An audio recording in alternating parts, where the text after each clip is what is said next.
بسم اللہ الرحمن الرحیم۔ السلام علیکم ناظرین و سامعین۔ خلاصہ قرآن کے سلسلے کا پارہ نمبر 16۔ اس پارے میں 3 حصے ہیں۔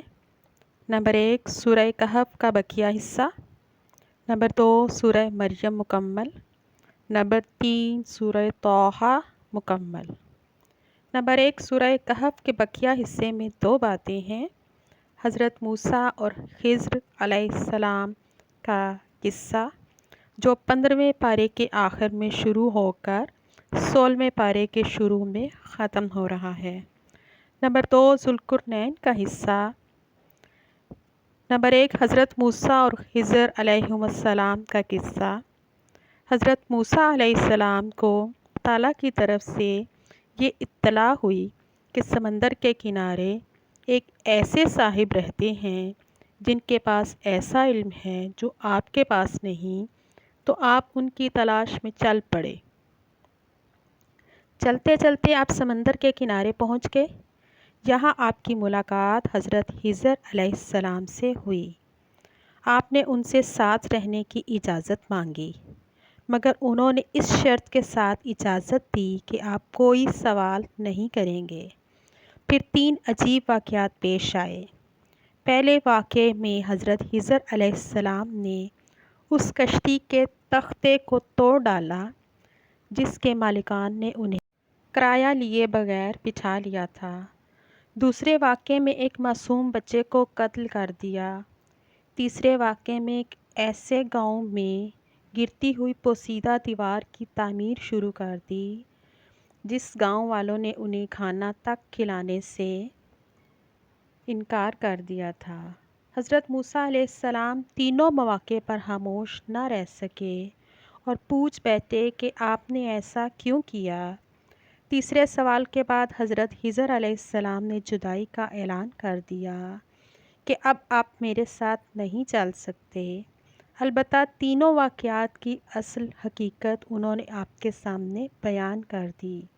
فرمایا، کشتی تختہ اس لیے توڑا تھا کیونکہ آگے ایک ظالم بادشاہ کے کارندے کھڑے تھے جو ہر سالن اور نئی کشتی زبردستی چھین رہے تھے۔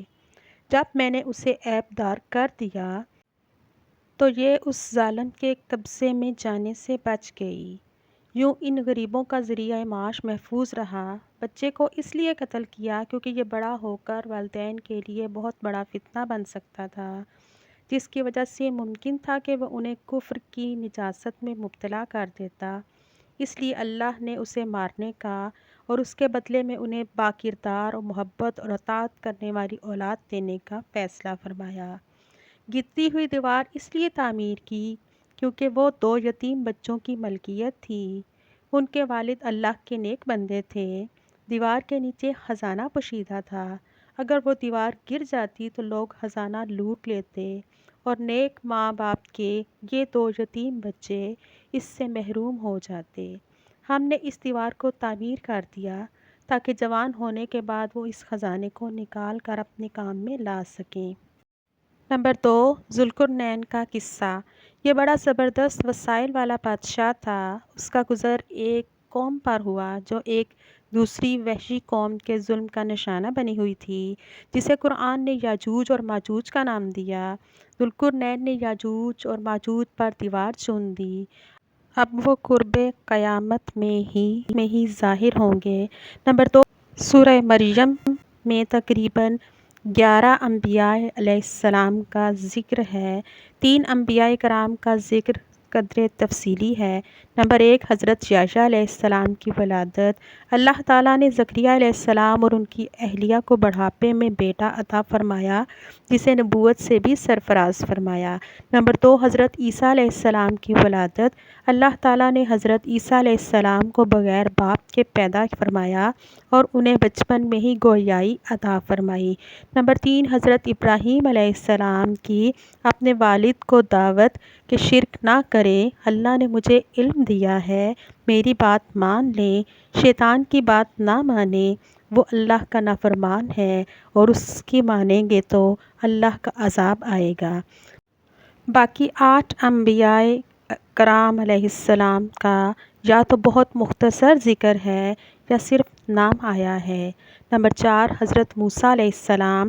نمبر 5 حضرت ہارون علیہ السلام۔ نمبر 6 حضرت اسماعیل علیہ السلام۔ نمبر 7 حضرت اسحاق علیہ السلام۔ نمبر 8 حضرت یعقوب علیہ السلام۔ نمبر 9 حضرت ادریس علیہ السلام۔ نمبر 10 حضرت آدم علیہ السلام۔ نمبر 11 حضرت نوح علیہ السلام۔ نمبر 3 سورہ طٰہٰ میں 3 باتیں یہ ہیں۔ نمبر 1 تسلی رسول۔ نمبر 2 حضرت موسیٰ علیہ السلام کا قصہ۔ نمبر 3 حضرت آدم علیہ السلام کا قصہ۔ نمبر 1 تسلی رسول۔ حضرت محمد صلی اللہ علیہ وآلہ وسلم قرآن کی تلاوت اور دعوت دونوں میں بے پناہ مشقت اٹھاتے تھے۔ راتوں کو نماز میں اتنی طویل قرات فرماتے کہ پاؤں مبارک میں ورم آ جاتا، پھر انسانوں تک قرآن کے ابلاغ اور دعوت میں بھی اپنی جان جوکھوں میں ڈالتے تھے۔ جب کوئی اس دعوت میں کان نہ دھرتا تو آپ کو بے پناہ غم ہوتا، اسی لیے رب کریم نے کئی مقامات پر آپ کو تسلی دی۔ یہاں بھی یہی سمجھایا کہ آپ اپنے آپ کو زیادہ مشقت میں نہ ڈالیں۔ اس قرآن سے ہر کسی کا دل متاثر نہیں ہو سکتا، یہ تو صرف اس شخص کے لیے نصیحت ہے جو دل میں اللہ کا خوف رکھتا ہو۔ نمبر 2 حضرت موسیٰ علیہ السلام کا قصہ۔ حضرت موسیٰ علیہ السلام کے جو حالات اس صورت میں بیان کیے گئے ان کو ذہن نشین کرنے کے لیے چند عنوانات قائم کیے جا سکتے ہیں، یعنی باری تعالیٰ کے ساتھ شرف ہم کلامی، دریا میں ڈالا جانا، تابوت کا فرعون کو ملنا، پوری عزت اور احترام کے ساتھ رضاعت کے لیے حقیقی والدہ کی طرف آپ کو لوٹا دینا، آپ سے ایک قبطی کا قتل ہونا لیکن اللہ کا آپ کو قصاص سے نجات دلانا، آپ کا کئی سال مدین میں رہنا، اللہ کی طرف سے آپ کو اور آپ کے بھائی حضرت ہارون علیہ السلام کو فرعون کے پاس جانے کا حکم، فرعون کے ساتھ موعظہ حسنہ کے اصول کے تحت مباحثہ، اس کے مقابلے کے لیے جادوگروں کو جمع کرنا، حضرت موسیٰ علیہ السلام کی فتح، ساحروں کا قبول ایمان، راتوں رات بنی اسرائیل کا اللہ کے نبی کی قیادت میں مصر سے خروج، فرعون کا بما لاؤ لشکر تعاقب اور ہلاکت،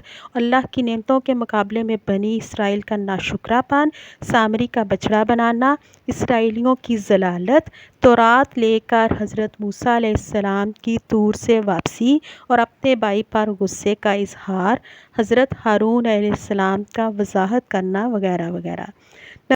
نمبر 3 حضرت آدم علیہ السلام کا قصہ۔ اللہ تعالیٰ نے حضرت آدم علیہ السلام کو پیدا فرما کر مسجود ملائک بنایا۔ جب فرشتوں نے سجدہ کیا مگر شیطان نے سجدے کرنے سے انکار کر دیا، اللہ تعالیٰ نے حضرت آدم علیہ السلام سے فرمایا اب یہ تمہارا اور تمہاری بیوی کا دشمن ہے، جنت میں رہو، یہاں آرام ہی آرام ہے، نہ تم بھوکے ہوتے ہو نہ ننگے، نہ پیاسے ہوتے ہو نہ دھوپ سے تکلیف اٹھاتے ہو، پس فلاں درخت کے قریب نہ جانا۔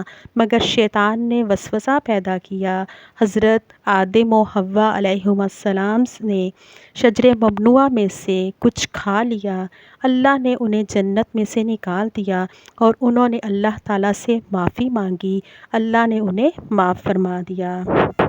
اللہ تعالیٰ سے دعا ہے کہ وہ ہمیں اس بارے میں موجود تمام احکامات پر عمل کرنے کی توفیق عطا فرمائے اور تمام نواہی سے بچنے کی توفیق عطا فرمائے، آمین یا رب العالمین۔ وما علینا الا البلاغ المبین۔ جزاک اللہ خیرا کثیرا۔ آپ سب کی سماعتوں کا بہت بہت شکریہ۔ Please like my video and subscribe my channel. Thank you so much.